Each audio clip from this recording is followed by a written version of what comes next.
Hey everybody, today I am reviewing Mission Impossible 5 Rogue Nation. I really wasn't sure what to expect from this movie, mainly because the marketing for it just seemed very subpar compared to some of the other ones that I have seen. The trailers seemed very lackluster, and the marketing seemed to be much more focused on the fact that Tom Cruise is doing these gravity-defying stunts that even stunt masters like Buster Keaton or even Harold Lloyd back in like the 20s would have been like, no, not doing that. But there's a reason why all we hear about are the stunts in this movie, because really there's nothing to talk about otherwise. This is probably going to be a very short review because the film left that little of an impression on me. Not only does this film follow the same formula to a mundane T that as we've seen so many times before, but there's just nothing in it that's creative or that feels inspired. And it comes off as like a second-rate Bond movie or a second-rate movie from the Bourne franchise. It's the same story again, you know, you've got the big bad establishment that is represented in the character of Alec Baldwin saying that it's time to shut down IMF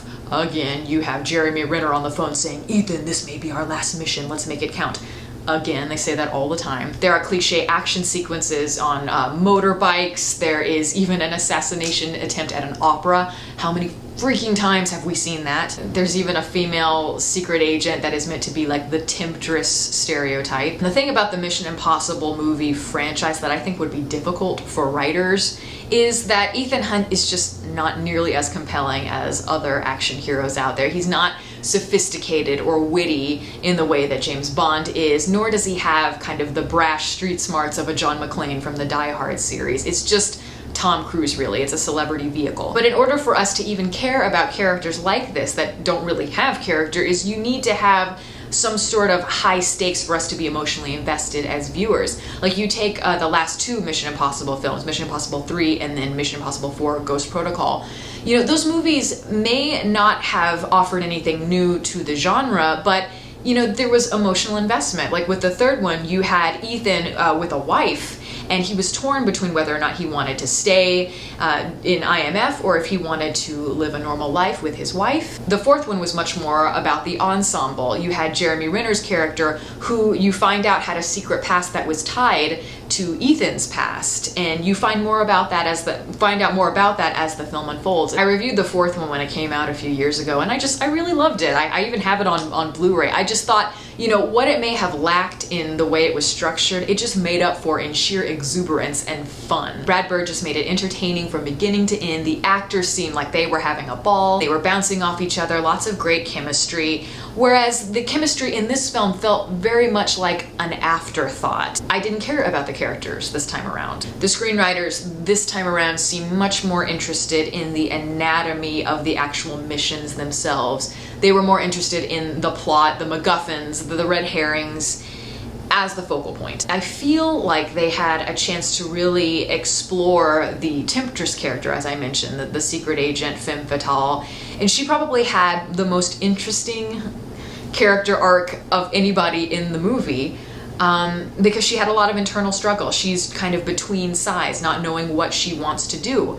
But I didn't care about that because her character was so 101 by the book cliche. There was just nothing at all interesting about her. She was just there to kind of look mysterious, be that mysterious archetype that kind of holds these movies together. And she was also just there to kind of look hot in a bikini, which, you know, after seeing a movie like Mad Max earlier that was so kind of strong in terms of the way it pushed the feminist envelope, this felt like it just was a major step back, like 30 years. So yeah, the characters didn't really shine much at all, and the plot itself just didn't offer much that was new or interesting or exciting. And when you have Simon Pegg in a movie and he's not funny at all, then that's kind of a problem, I think, because he is inherently a very funny man and a good actor. But I will say what many of the MI films do well is the action sequences, which is why I think a lot of people go to see these movies. In Ghost Protocol, they had several that really I remember very well, stuck out in my mind. The dust sequence, the dust storm,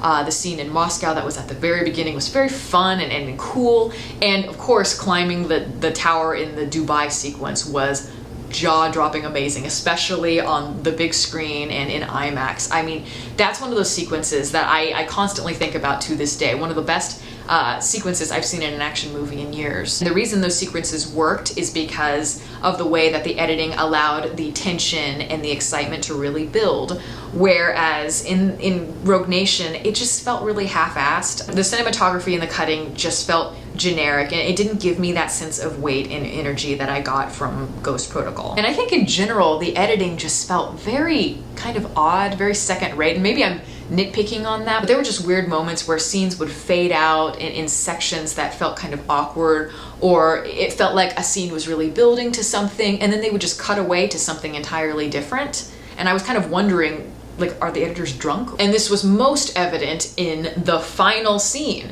Because really, in a movie like this, you want to end on an epic image, something that's really kind of magnetic, or something that just really catches somebody's attention and makes them think, oh, you know, I'm excited to see what's going to happen in the next one. You want to leave them wanting more. Here, they did not end with a bang at all. It was just kind of a whimper. It was just like it was just like a normal scene, and all of a sudden, it's over. Like, I mean, the credits start rolling, and I was like, oh, it's over? Oh. Okay. So yeah, I think you get the idea. I just did not care for this movie much at all. And it's not a bad movie, it's just very fine. It's very blasé. But I would have rather them really had taken a risk and maybe failed, because at least that would give me something to talk about. But if you really, really like the Mission Impossible series, I'm sure you'll find something to like here.